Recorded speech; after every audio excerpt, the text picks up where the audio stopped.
Step outside, Mr. Carter. This is an enforced inspection. The voice boomed through the still morning air, hard and cold like a judge's gavel. I froze mid-sip of my coffee as a hulking man in black tactical gear slammed a fist against my front door. An electric baton sparked in his grip, sending crackles of blue light across the weathered wood. Behind him, 3 glossy SUVs idled on my gravel driveway, their engines growling like predators waiting to pounce. The woman leading the pack stood there in a cream suit sharp enough to cut glass, lips curled into a smile that promised nothing good. "This property violates Riverbend Lake Association standards," she announced like a queen declaring war. "You either comply or we remove you by force. Remove me." From the cabin, I'd inherited the home I'd rebuilt with my own hands. My knuckles whitened around the mug, and something old, something forged in years of military discipline snapped awake inside me. "Try it," I said softly, and the world tilted into chaos. The first blow didn't come from their fists. It came from the sound of tires crunching against my driveway luxury rubber, tearing through gravel like it owned the land. I stepped outside, coffee still in hand, because hell if I was going to cower in my own home. The SUVs gleamed under the pale morning sun, a jet black Escalade, a silver Mercedes that looked fresh off a showroom floor, and leading the parade, a pearl white Range Rover. The convoy screamed money, power, and trouble. She stepped out of that Rover like a movie villain who didn't know she wasn't in a movie. Tall, immaculate, hair so blonde it looked engineered, not grown. Blood-red nails that flashed like warning signs. Her name, she declared with all the subtlety of a marching band, was Victoria Halstead, president of the Riverbend Lake Association. "Mr. Carter," she said, voice smooth as glass over broken steel, "you violated Articles 18 through 24 of our community guidelines. Structural aesthetics, landscaping standards, unauthorized modifications. We are authorized to inspect this property immediately."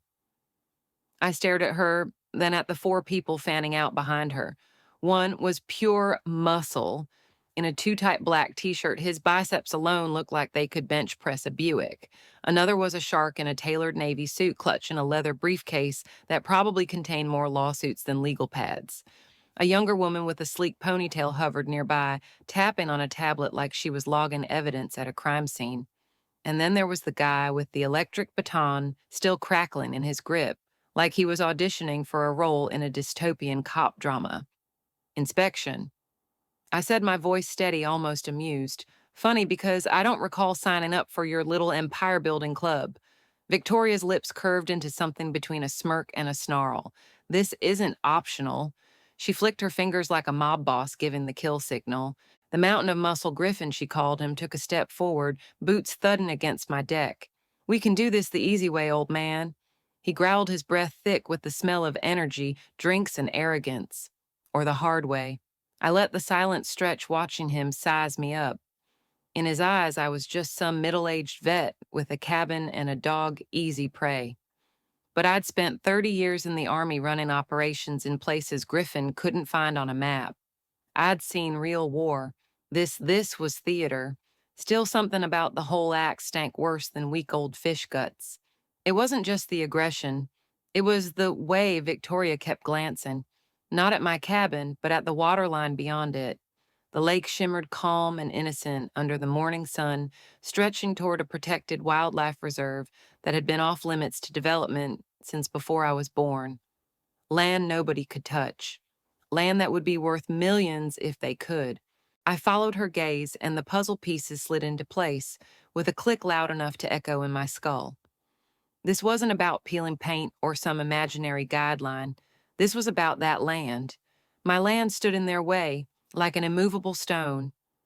I sipped my coffee slowly because nothing rattles a bully like calm in the storm. "You planning to evict the bald eagles too?" I asked. Her smile didn't reach her eyes. "You'll be hearing from our legal team." "That the same legal team you keep in the back of that Mercedes?"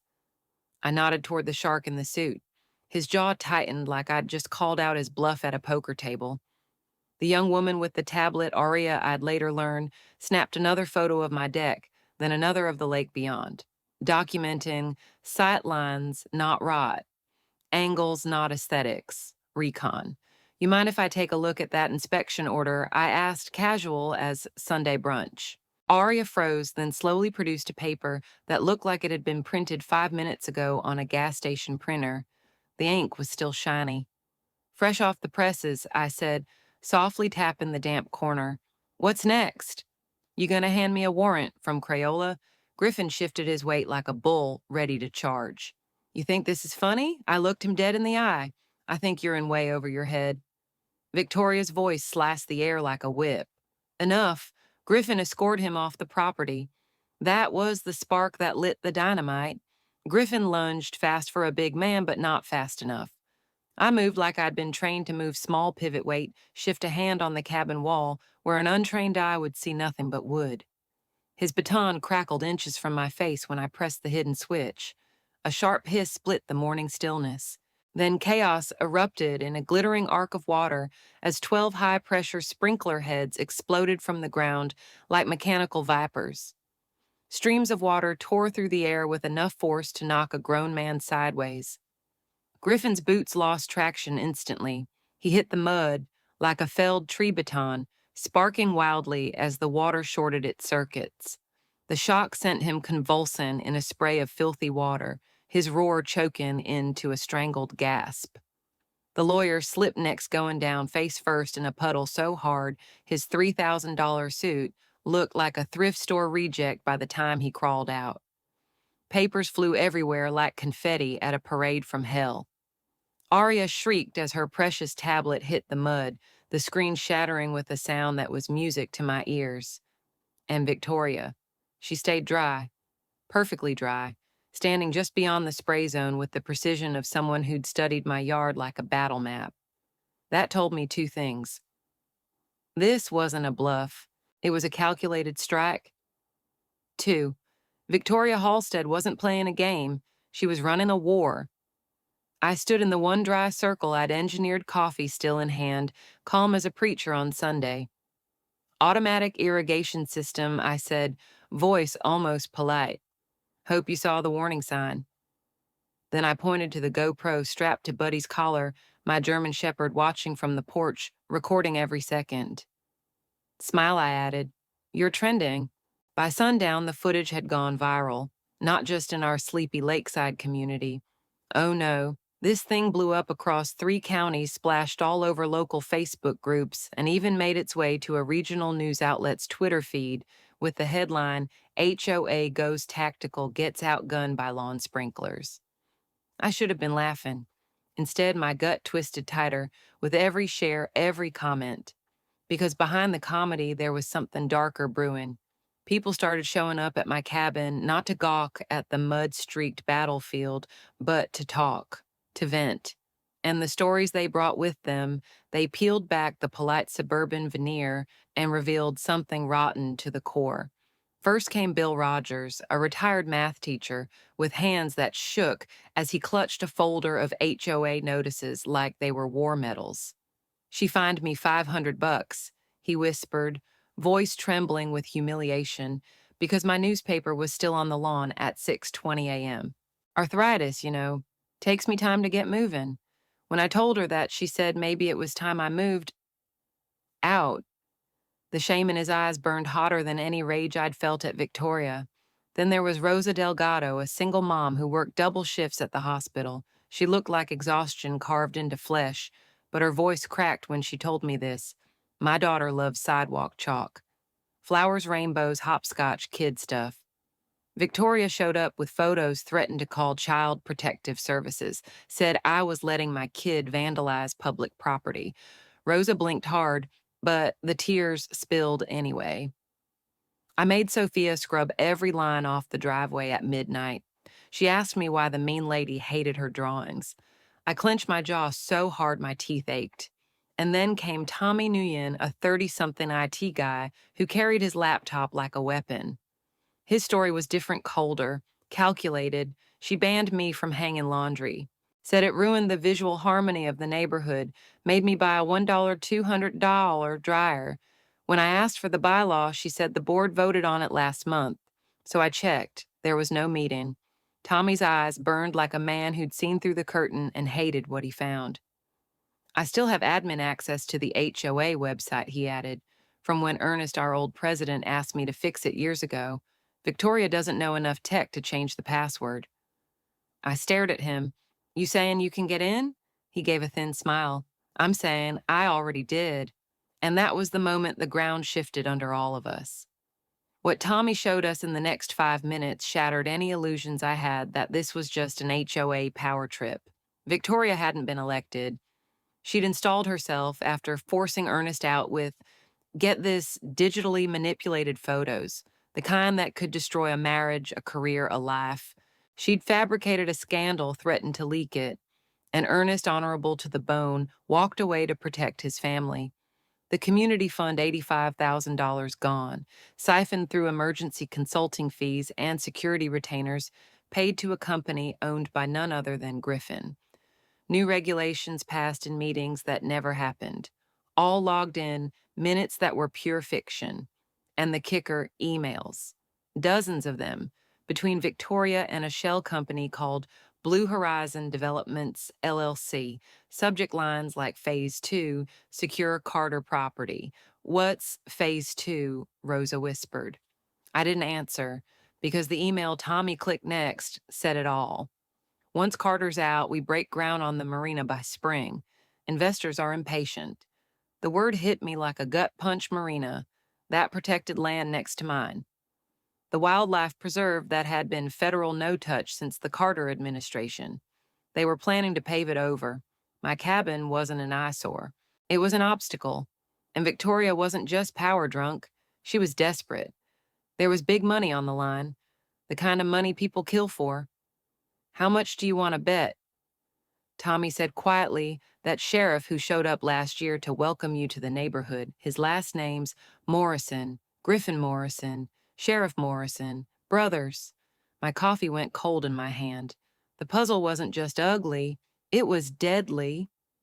That night I lay in bed, listening to the lake lap against the shore, rangers snoring softly at my feet. My mind was a storm. This wasn't a fight about peeling paint or long grass. This was organized, corrupt. And if they'd gone this far already, what was stopping them from going further? When my phone buzzed at 11:47 p.m., I knew before I even looked that it wouldn't be good. No caller ID, just a voice low and disguised. Mr. Carter, you don't know what you're up against. Walk away, or you won't walk at all. Click. The silence that followed was heavier than any threat I'd ever faced in uniform. Because this wasn't war on foreign soil. It wasn't pirates in some distant sea. This was home, and someone wanted me erased from it. I've faced men with guns, I've navigated minefields, and watched the ocean swallow ships whole. But nothing in my decades of service prepared me for the darkness hiding in a homeowners association. After that, midnight threat sleep became a memory. I sat at my kitchen table, the blue glow of Tommy's laptop spilling across stacks of printouts, feeling like I'd stepped into a crime thriller where the villain wore designer heels instead of combat boots. The HOA database was a treasure chest of rot. Misappropriated funds, phantom invoices, fake maintenance contracts. But there was something deeper, a pattern that felt bigger than Victoria and her thirst for control. Look at this, Tommy said, spinning the laptop toward me. Blue Horizon Developments isn't just some shell company. It's tied to 2 other LLCs in different states, same directors, same bank accounts. I leaned in. The names leapt off the screen like coiled snakes. Seabrook Ventures, Golden Arc Properties, each one linked to projects that started as community revitalization and ended with residents forced out, lawsuits buried, and luxury marinas sprouting where wetlands used to breathe.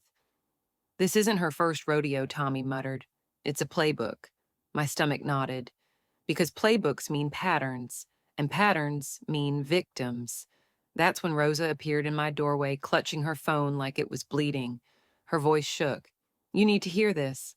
She hit play. A voicemail. Ernest Caldwell, the man Victoria ousted, his voice thin with fear.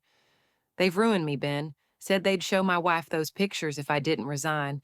But I swear to God, they're fake. I never... His breath hitched. Please don't let her do this to anyone else. The message ended in static. Something cold slid down my spine. Where is he now? I asked. Rosa swallowed. Disappeared after his wife left him. House is for sale. No one's seen him in months.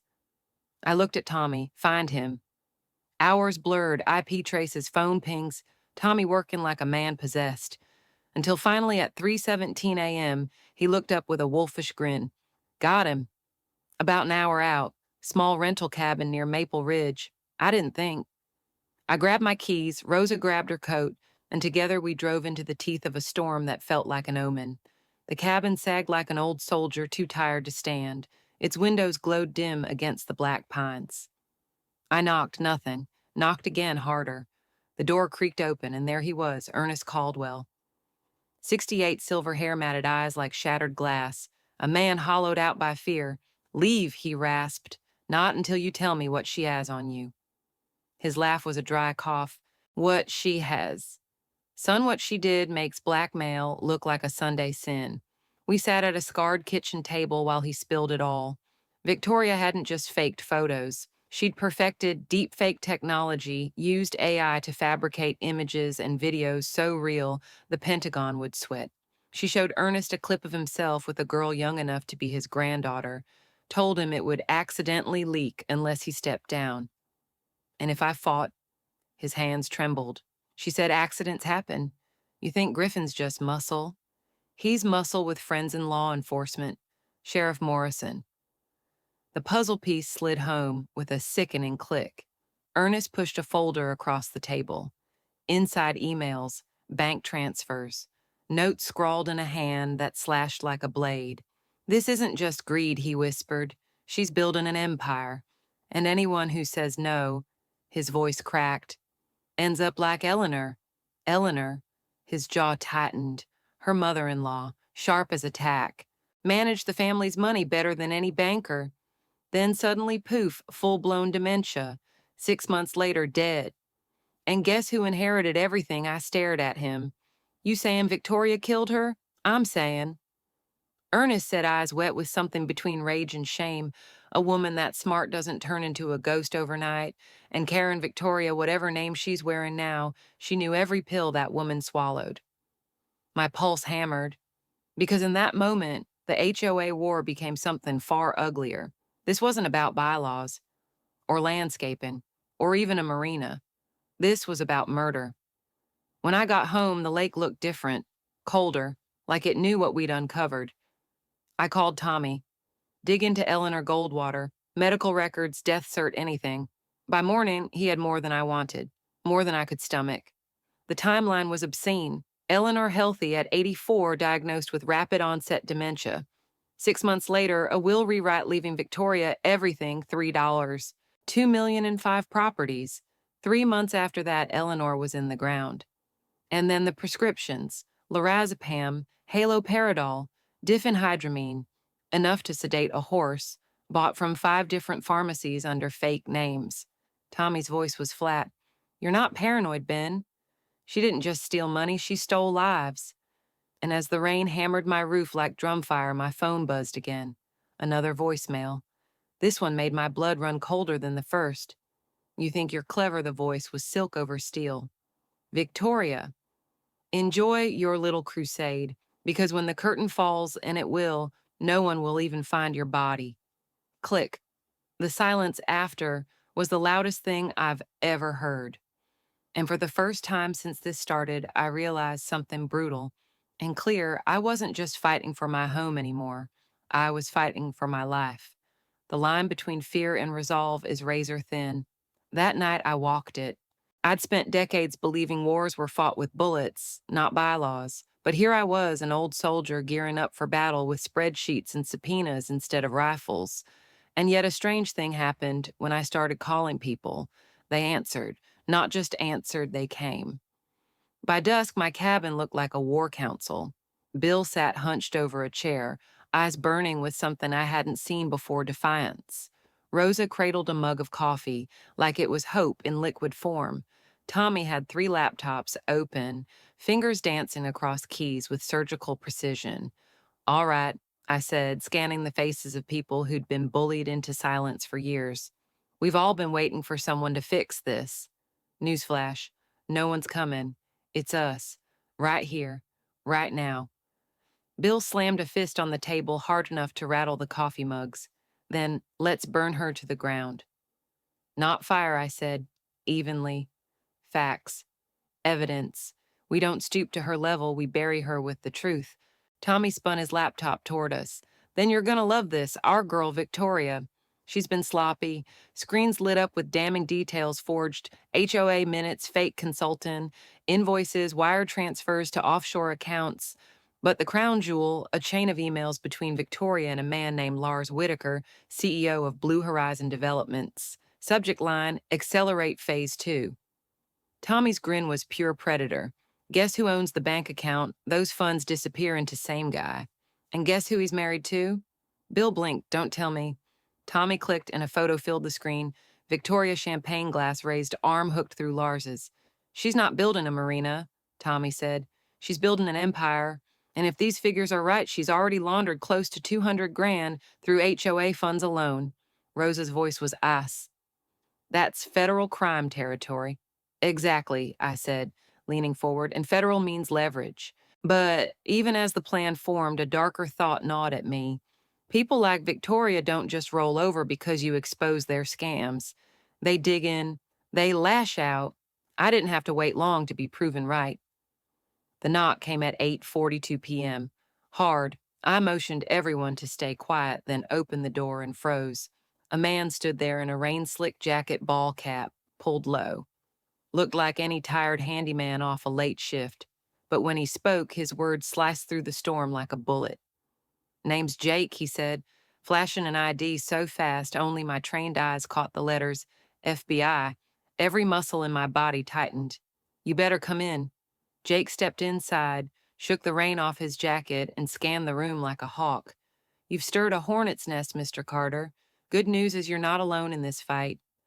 He laid a black case on my table, flipped it open. Inside documents, photos, flash drives, enough evidence to make Victoria's empire crumble like a sandcastle in a hurricane. Been tracking her for 2 years, Jake said, voice low and sharp. She's part of a ring-running inheritance fraud, HOA embezzlement, elder abuse. We had enough to indict, but not enough to bury her for good. Then you happened. I stared. Me. You pushed her timeline, Jake said simply, forced her hand. When you embarrassed her with that sprinkler stunt, she escalated. Ordered fentanyl on the dark web last night. Delivery address, your cabin. The room went dead silent. Bill swore under his breath. Rosa clutched her mug like a lifeline. Jake's eyes bored into mine. You were bait, whether you knew it or not. And now she's coming hard. My pulse thundered. So, what's the play? Jake's grin was cold steel. We give her what she wants, a showdown. But this time, the board's stacked in our favor. He slid a small device across the table. Looked like a car key fob. Press this when things go south. It'll light up the sky with more federal agents than a cartel takedown. I turned the fob in my fingers, feeling its weight. Not just plastic and circuits, hope, and a warning. Tommy leaned forward. So what do we do until then? Jake's eyes flicked to the laptops, the printouts, the fear curdling into rage in every corner of the room. You keep doing exactly what you're doing. Bleed her in public. Expose every lie. Make her desperate enough to walk into our net. Outside, thunder rolled over the lake like cannon fire. I looked at the people in that room, the neighbors Victoria had tried to break, and felt something I hadn't felt since the service. Unity. We finish this, I said quietly. And for the first time since this war began, I believed it. The man I saw in the mirror that morning wasn't the same one who moved to Riverbend Lake a year ago. Back then, I wanted nothing but peace coffee on the porch, fishing at dawn, a life quiet enough to hear myself think. Now I was running a war room, maps of the neighborhood spread across my table like battle plans, HOA bylaws, bank statements, and Jake's classified files stacked in neat piles like ammo crates. My phone buzzed nonstop, neighbors volunteering, sending screenshots asking what they could do. Funny thing about tyranny, it doesn't just crush people, it binds them. And when that chain finally snaps, the sound echoes for miles. Ben. Rosa's voice pulled me back. She stood in the doorway, laptop under her arm, eyes brighter than I'd ever seen. Tommy's ready. We crowded around as Tommy spun his screen toward us. Phase one's live, he said, fingers flying over keys. HOA site's been mirrored. Every fraudulent invoice, every fake meeting note, every offshore transfer public, with timestamps. Bill let out a laugh that sounded like it had been buried under years of fear. What happens when she sees this? She'll panic, I said. And when tyrants panic, they make mistakes. I wasn't wrong.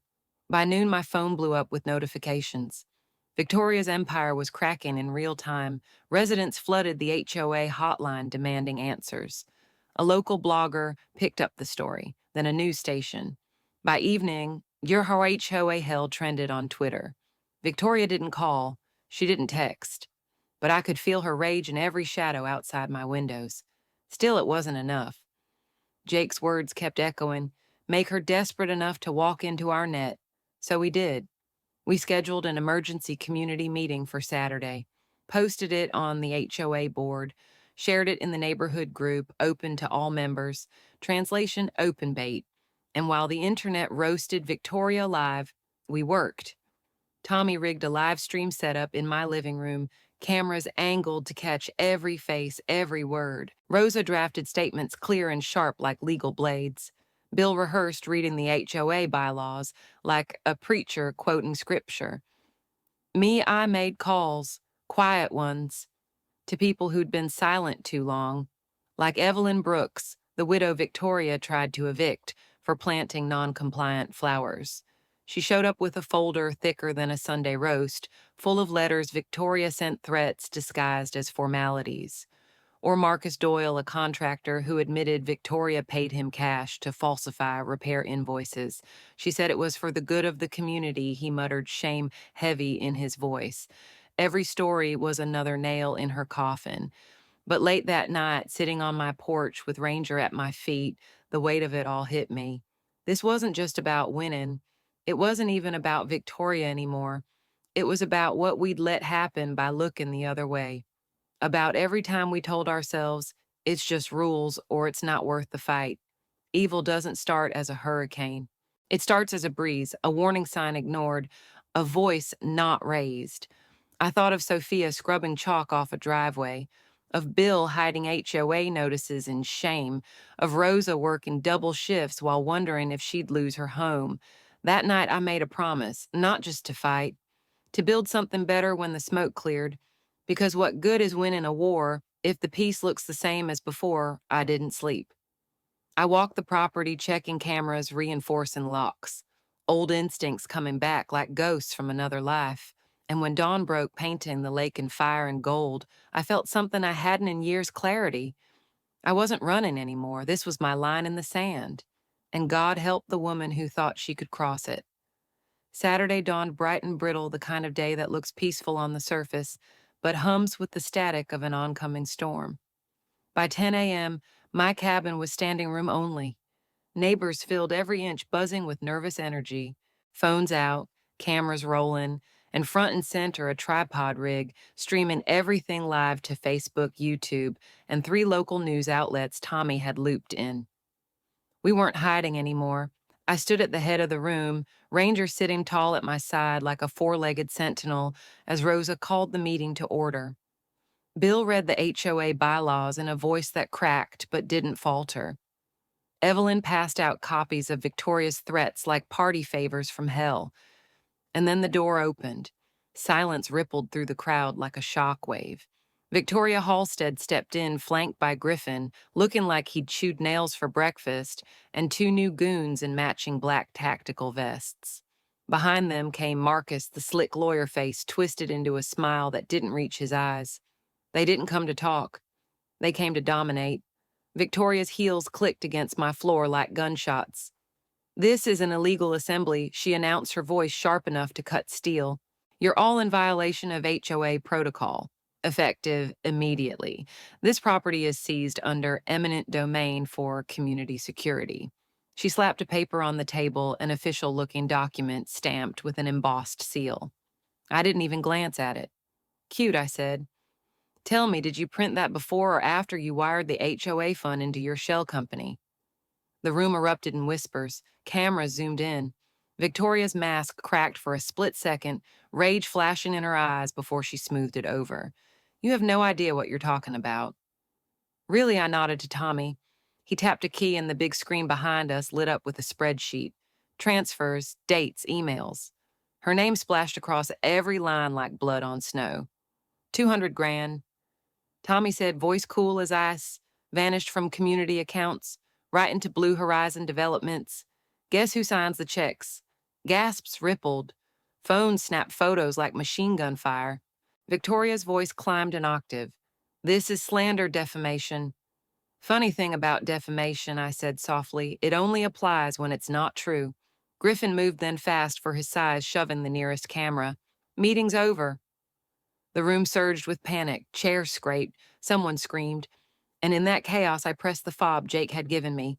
A single click, outside engines roared, tires crunched gravel, then doors slammed like thunder, federal agents' hands where we can see them. The cabin exploded with shouting as men in tactical gear flooded in rifles, sweeping voices, barking commands. Victoria froze mid-screech, her face draining of color as Jake stepped through the door badge, blazing like a sunrise of justice. Victoria Halstead, he said, voice ringing clear, you're under arrest for fraud, racketeering conspiracy to commit murder, and operating a criminal enterprise across state lines. Griffin spun, but 3 agents tackled him before he got 2 steps. Marcus went down next, cuffed and cursing. The 2 hired thugs. They surrendered so fast they might as well have thrown themselves on the floor. And Victoria, she tried to speak, tried to spin it like she always did. But when Jake dropped a folder thick as a phone book on the table, her words died.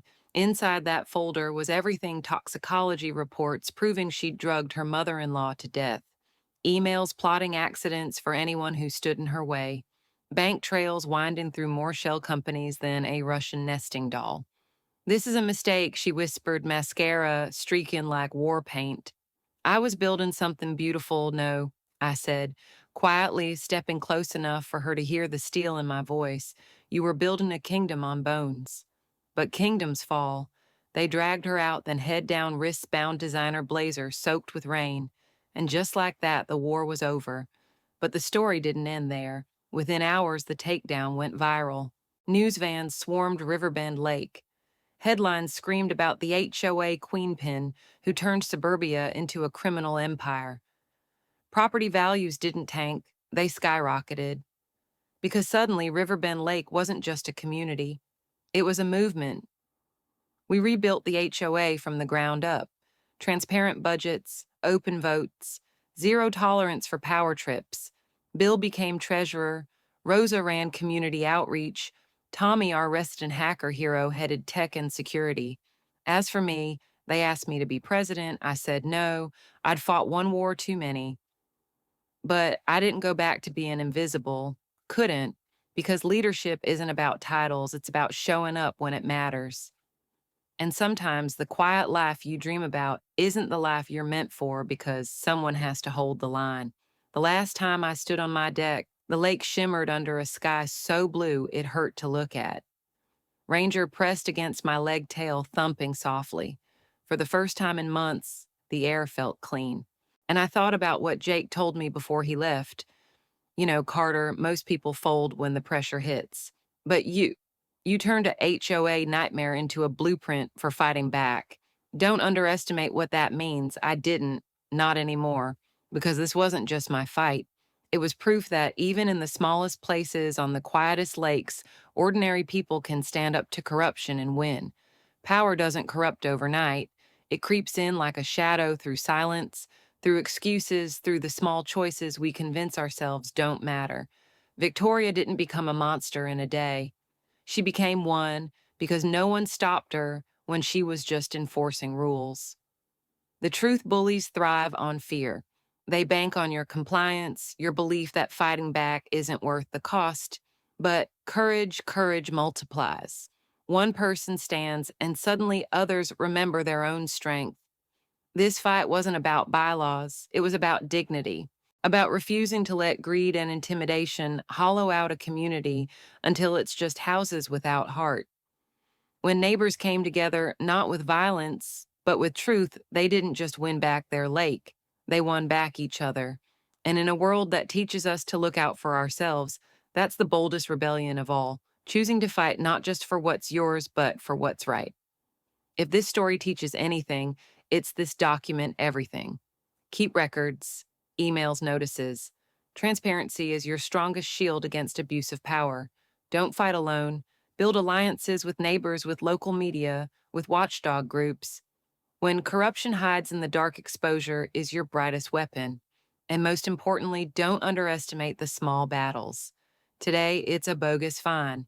Tomorrow, it's someone stealing the ground under your feet. The line between order and oppression isn't in the rules, it's in the hands that enforce them. And those hands answer to you if you make them. Stand up, speak out, because communities don't rot from the top down, they rot when good people go quiet.